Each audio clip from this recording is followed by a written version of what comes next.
Buenas tardes, maestra. Nosotros somos el equipo 7, conformado por Gael Giovanni y Arturo Yotán. Le vamos a explicar la unidad 2, que es la óptica, y la óptica es el estudio de la luz y la visión, y todo lo relacionado a esta.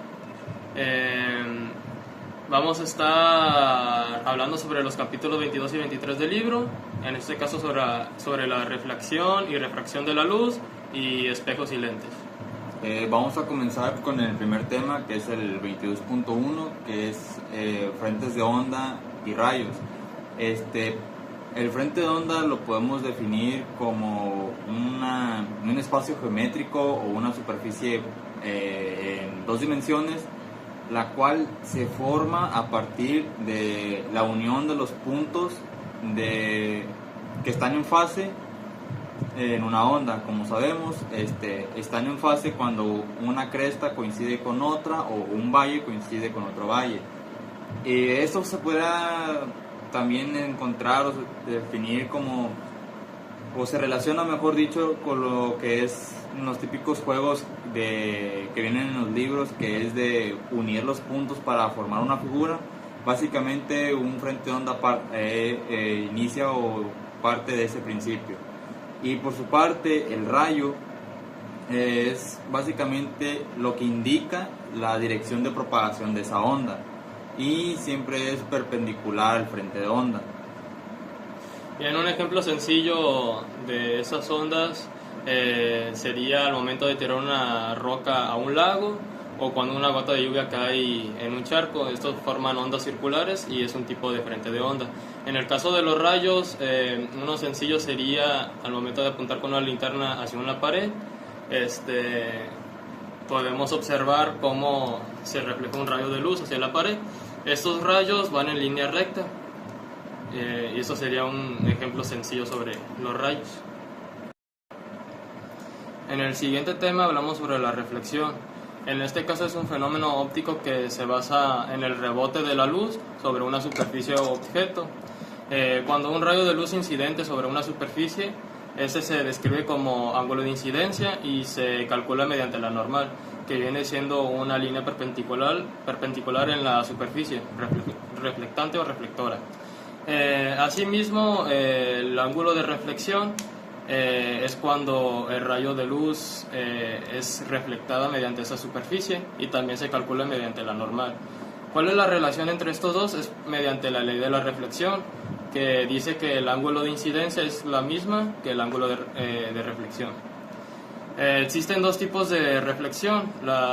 Cuando un rayo de luz incidente paralelo choca sobre una superficie lisa, los rayos reflejados también son paralelos. A este tipo de reflexión se le conoce como especular o regular.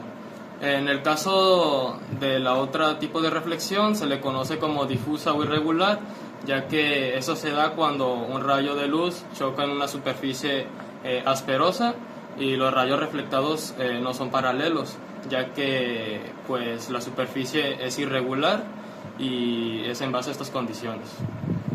Ya un ejemplo para cada uno de esos tipos de reflexión, por ejemplo, para el caso de la reflexión regular o especular, nos podemos enfocar en los espejos, que son el ejemplo más claro sobre una superficie lisa.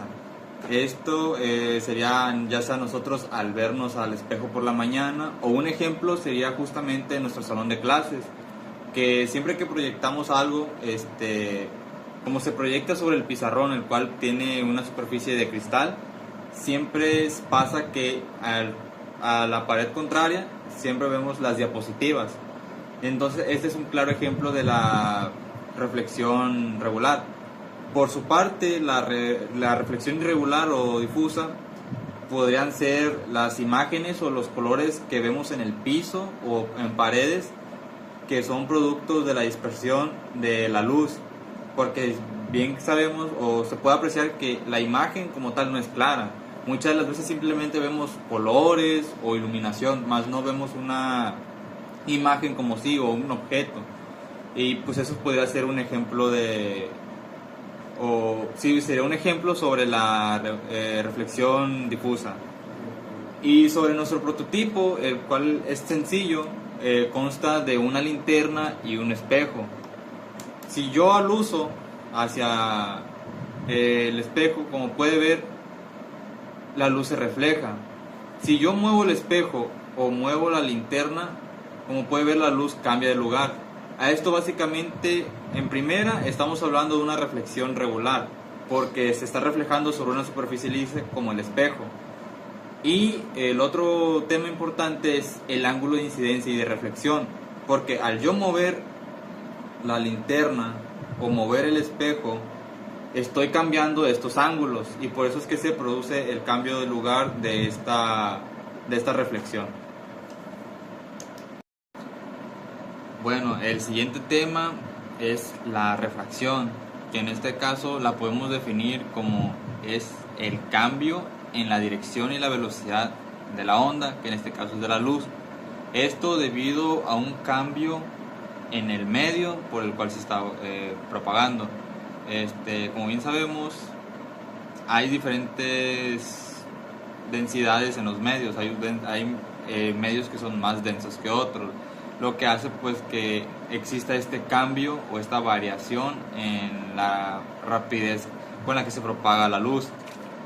Y es por ello que surge, o algo muy importante aclarar en este tema, es la ley de Snell, que básicamente hace referencia a una relación que existe entre los ángulos, tanto el de incidencia como el de refracción, con la velocidad entre estos medios distintos. El primer medio para el ángulo de incidencia y el segundo medio, o la segunda velocidad correspondiente al ángulo de refracción. Y algo importante para poder hacer esta comparación es obtener un índice de refracción, el cual se hace comparando o dividiendo en este caso la rapidez de la luz en el vacío, que en este caso es de 3 por 10 elevado a la 8 metros sobre segundo, la cual se divide entre la rapidez de la luz en ese medio en específico.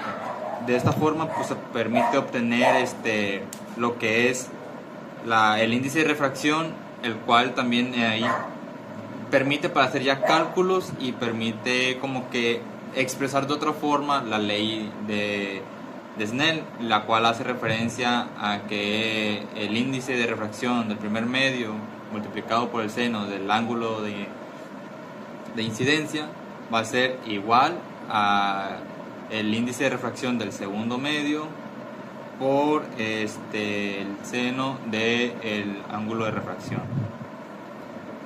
Un ejemplo sencillo sería el momento de tomar agua, por ejemplo, en un vaso de vidrio con un popote. Si ponemos atención, podemos observar que el popote se parte o se divide al momento de ingresar al agua. Esto pasa porque la luz cambia de velocidad al cambiar de aire a agua. En este caso, un medio menos denso, que sería el aire, a uno más denso, que sería el agua. Este cambio de velocidad también conlleva un cambio de dirección, y estos cambios se consideran refracción. Otro ejemplo, ya basándonos en nuestro prototipo, que es un vaso de vidrio con agua y una hoja de papel con dos flechas apuntando hacia una dirección. Al momento de pasar la hoja con las flechas por detrás de este vaso de vidrio con agua, podemos observar que cambian de dirección. Esto pasa porque el vaso de vidrio con agua actúa como una lente convergente que dobla la luz, haciendo que los rayos cambian de dirección. Se inviertan. Y por eso es que si las flechas están apuntando hacia la izquierda, detrás del vaso van a parecer que están apuntando hacia la derecha, demostrando lo que es la refracción de la luz.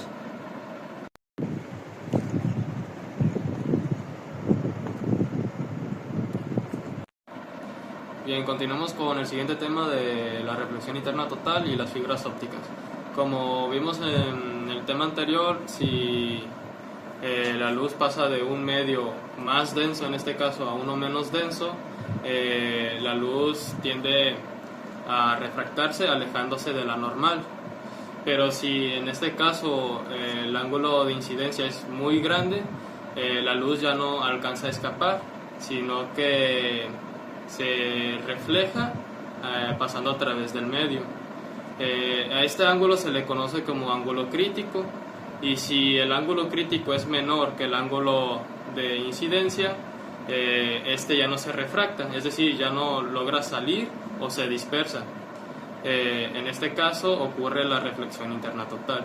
Un ejemplo sencillo sería al momento de estar debajo del agua y voltear hacia arriba a un cierto ángulo, podemos observar como si fuese un espejo o algún tipo de espejo. Ahora, para el apartado de las fibras ópticas, son básicamente pequeños hilos muy delgados, inclusive más que el cabello humano, los cuales están hechos de un material reflectante como podría ser el plástico o el vidrio. Lo que hacen estos hilos es que aprovechan este principio o este fenómeno de la reflexión interna total, en el cual ya sea la luz o por diferentes aplicaciones se da información. A través de este fenómeno lo que hace es de que se permite o se logra transmitir a largas distancias esta información o la información que se desea sin tener pérdidas considerables. Por eso es que se tiene aplicaciones en lo que es telecomunicaciones, principalmente el internet, en medicinas, para, como mencioné, transportar información a grandes cantidades. Se podría demostrar más visual, por ejemplo, si yo tengo una pelota y la aviento, por ejemplo, a la pared, sustituye a lo que vendría siendo la luz o la información. Al yo aventar la pelota y que la aviento yo en el ángulo preciso o correcto, suponiendo que hay un pasillo de paredes, si yo la aviento en el ángulo preciso, la pelota va a estar rebotando de pared en pared hasta llegar al final. Esto sería la reflexión interna total y sería cómo funciona la fibra óptica que usa este principio. El siguiente tema es la dispersión de la luz, que esta ocurre cuando la luz blanca, que es la que contiene todos los colores, se separa en sus distintos colores al atravesar un medio transparente como lo sería un cristal o una gota de agua.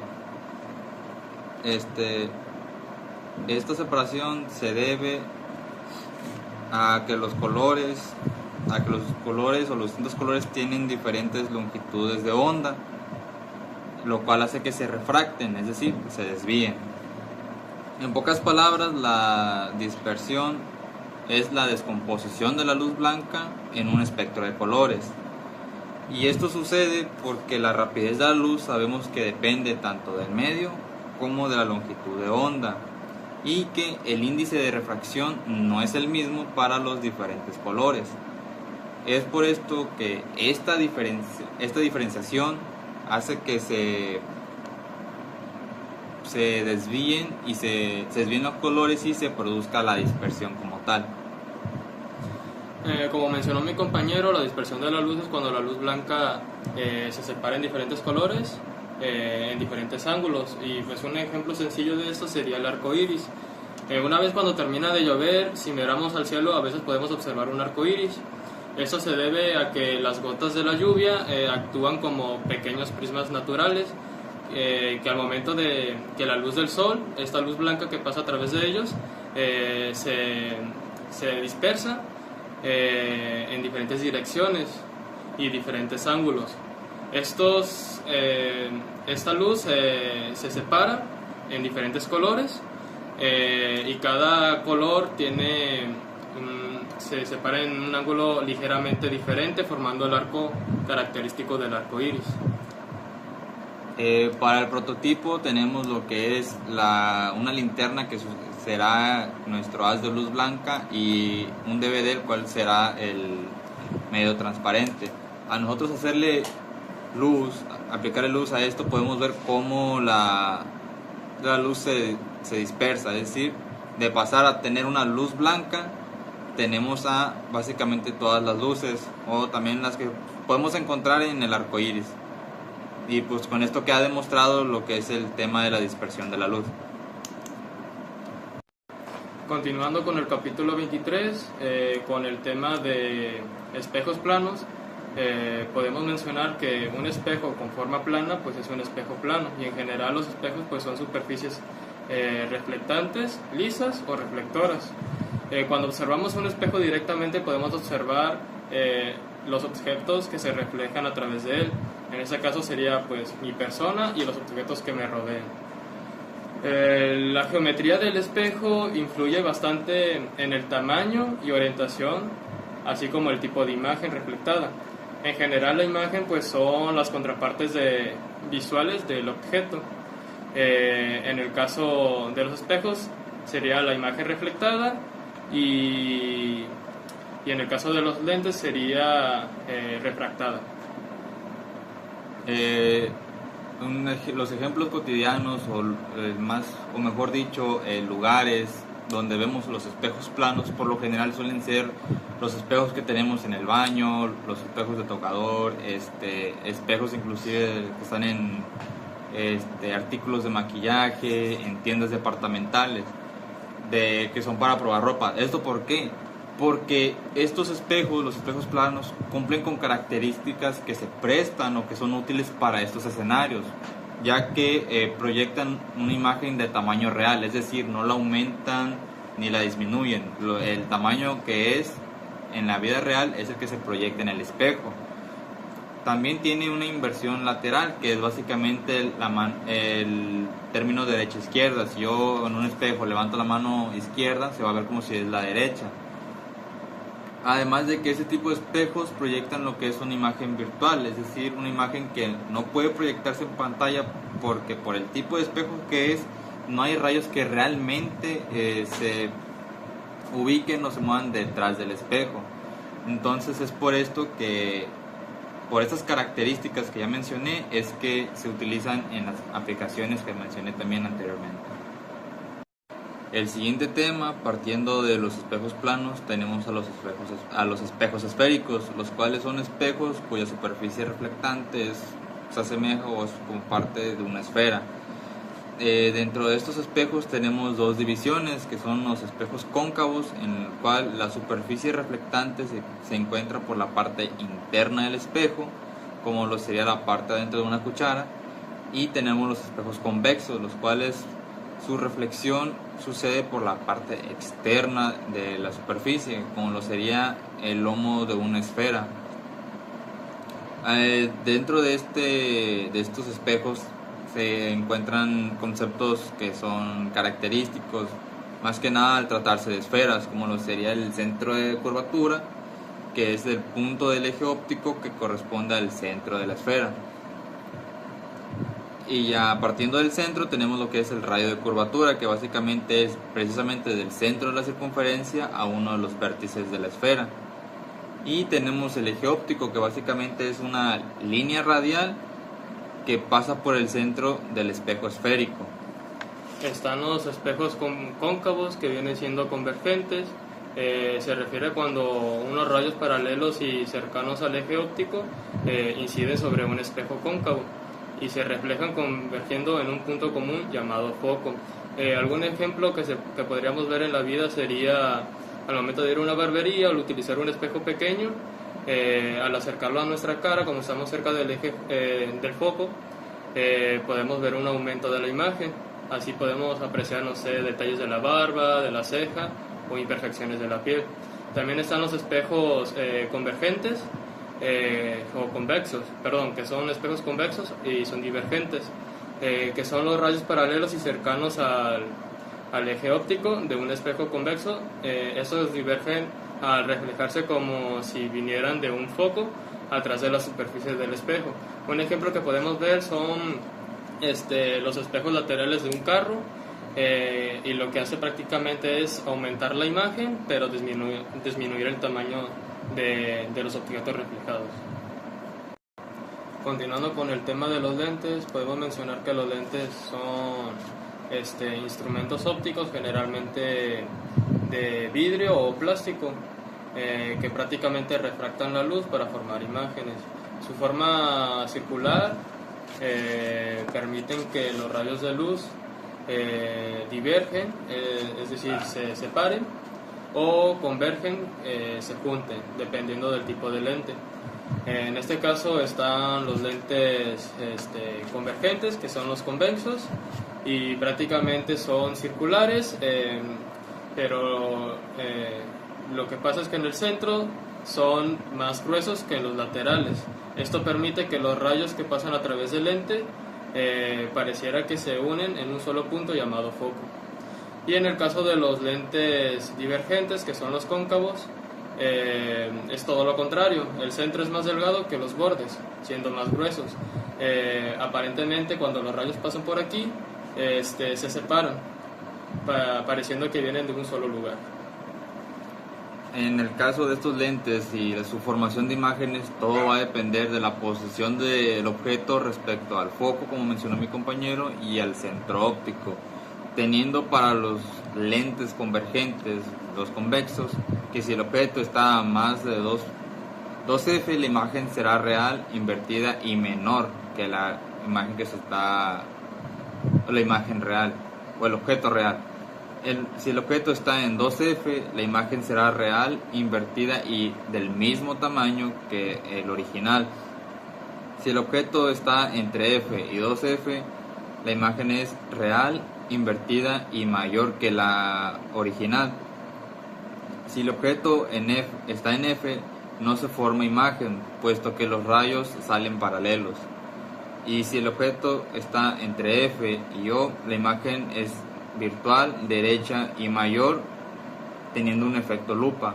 Y por la parte del lente divergente, que es cóncavo, pues sus imágenes siempre van a ser virtuales, derechas y reducidas. Un ejemplo de ello son las gafas utilizadas para combatir la miopía. Y así como este tipo de aplicación, este tipo de lentes se utilizan en los lentes correctivos, como lo mencioné ahorita con el de la miopía, en microscopios y telescopios para obtener ciertos grados de aumento, en cámaras fotográficas y, en el ejemplo más clásico, en lupas. El siguiente tema es la ecuación del fabricante de lentes, que esta básicamente es una fórmula que relaciona la distancia focal con lo que es el índice de refracción del material de la lente, así como los radios de curvatura, en este caso R1 y R2, de sus dos superficies esféricas. Esta fórmula permite calcular el poder de la lente en base al material del cual está hecho, así como de su geometría, recordando que la potencia se mide en dioptrías. Y como tal, la fórmula o la ecuación es esta, donde nos indica que la distancia focal se relaciona con el índice de refracción, así como los radios de curvatura de las superficies esféricas. Esta ecuación tiene aplicaciones en el desarrollo de lentes para lo que son microscopios, gafas, cámaras, por mencionar algunos, donde también es importante tener como que validado, o mejor dicho, saber pues la potencia que se le designan a cada uno de estos lentes utilizados en estas diferentes aplicaciones. Continuando con el último tema de aberraciones de las lentes, empezamos con la aberración esférica, que prácticamente consiste en que los rayos paralelos que pasan en diversos lugares de la lente no se reúnen en un plano focal en común de la lente convergente. En general, los rayos que pasan cerca del eje de la lente convergente se refractan menos y se reúnen en el punto más lejano de la lente. En el caso de la aberración cromática, es un efecto que se debe al índice de reflexión del material de la lente, en el cual no es el mismo para todas las longitudes de ondas de la luz. Como ya hemos estado mencionando, la luz blanca que incide en la lente, los rayos transmitidos son de diferentes longitudes de ondas, como ya mencioné. Estos no tienen un foco en común, haciendo que se produzcan imágenes diversas de diferentes colores en distintos lugares. Otro tipo de aberración sería el astigmatismo, el cual son rayos en diferentes planos, tanto vertical como horizontal, los cuales no se enfocan en un punto. Como resultado de esto tenemos una imagen la cual se ve distorsionada o se ve doble. Ejemplo de ello es la vista borrosa que tienen las personas que padecen esta misma enfermedad. Y una posible solución para ello sería el uso de lentes cilíndricas correctivas. A continuación le vamos a presentar un prototipo el cual resume en su mayoría todo lo que es el capítulo 23. Prácticamente el prototipo consiste en una caja oscura, como podemos observar, en la cual tiene una lupa en uno de los lados y una hoja transparente colocada en el interior, donde aparece la imagen invertida de los objetos del exterior. Este dispositivo permite explicar de manera sencilla y visual pues cómo funcionan los lentes, ¿no? Y la formación de las imágenes, especialmente con los lentes convergentes, como viene siendo la lupa. Y en el caso de la lupa, como ya mencioné, que es una lente convergente, hace que los rayos de la luz que vienen de un objeto real se doblen al atravesarla y se crucen en un punto específico dentro de la caja, que en este caso sería este punto. Justo en ese punto aparece una imagen real invertida y generalmente de menor tamaño, aunque depende en qué posición pongamos este papel. Va cambiando el tamaño y si se ve más claro o un poco más borroso. Lo cual coincide con la predicción de las leyes de la óptica geométrica. Este prototipo ayuda a entender cómo se forman las imágenes reales, que son aquellas que pueden proyectarse sobre una superficie como la hoja transparente, que ya mencioné. Al observar la imagen invertida dentro de la caja, pues se demuestra que la luz viaja en línea recta y que su trayectoria cambia al atravesar de un medio con diferente índice de refracción, como la lente de la lupa. Y pues la refracción es el fenómeno clave que explica por qué los rayos se desvían y logran enfocarse, ¿no? Además es posible pues reconocer el papel de la distancia focal, que es el punto donde convergen los rayos paralelos después de pasar por la lente. Si la hoja transparente se mueve hacia adelante o hacia atrás, la imagen se desenfoca, como ya mencioné, o se enfoca más. En este caso yo lo dejé en un punto central porque es donde a mi parecer se sintió que se apreciaba mejor la imagen y prácticamente se aprecian mejor las imágenes a una distancia más alejada, aunque esto se puede modificar para poder ver imágenes más cercanas,